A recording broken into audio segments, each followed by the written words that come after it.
നമസ്കാരം. Raf talk ഫുട്ബോളിലേക്ക് അവർക്കും സ്വാഗതം. ഓരോ വർഷവും മികച്ച ഗോളിന് ഫിഫ നൽകുന്ന പുരസ്കാരമാണ് ഫിഫ പുഷ്കാസ് അവാർഡ്. ഇത്തവണത്തെ ഫിഫ പുഷ്കാസ് അവാർഡ് ലഭിച്ചിരിക്കുന്ന ബ്രസീലിയൻ താരം ഗുയർമോ മഡ്രൂഗക്കാണ്.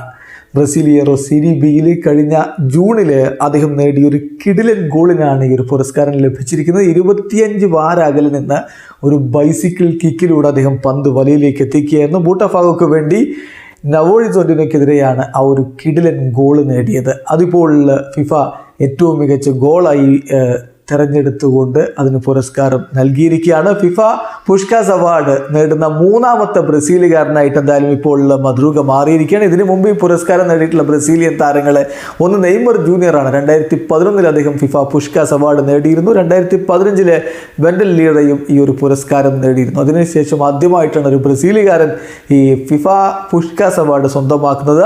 മദ്രൂഗ ആ അവാർഡ് നേടുന്നത്. എന്തായാലും ആ ഒരു കിടിലൻ ഗോള് ഒരു പക്ഷേ നിങ്ങളിൽ പലരും ഇപ്പോൾ കണ്ടിട്ടുണ്ടാവും. കാണാത്തവരുണ്ടെങ്കിൽ അവർക്ക് വേണ്ടി നമുക്ക് ആ വീഡിയോ നമ്മുടെ ഈ വീഡിയോയിൽ ചേർക്കാൻ ബുദ്ധിമുട്ടുണ്ട്. കാരണം കോപ്പിറൈറ്റ് സ്ട്രൈക്ക് ലഭിച്ചേക്കാം. അതുകൊണ്ട് നിങ്ങൾക്ക് വേണ്ടി, അത് കാണാത്തവർക്ക് വേണ്ടി നമ്മുടെ ഡിസ്ക്രിപ്ഷൻ ബോക്സിൽ അതിൻ്റെ ലിങ്ക് കൊടുത്തിട്ടുണ്ട്. വീഡിയോ അവസാനിക്കുന്നു.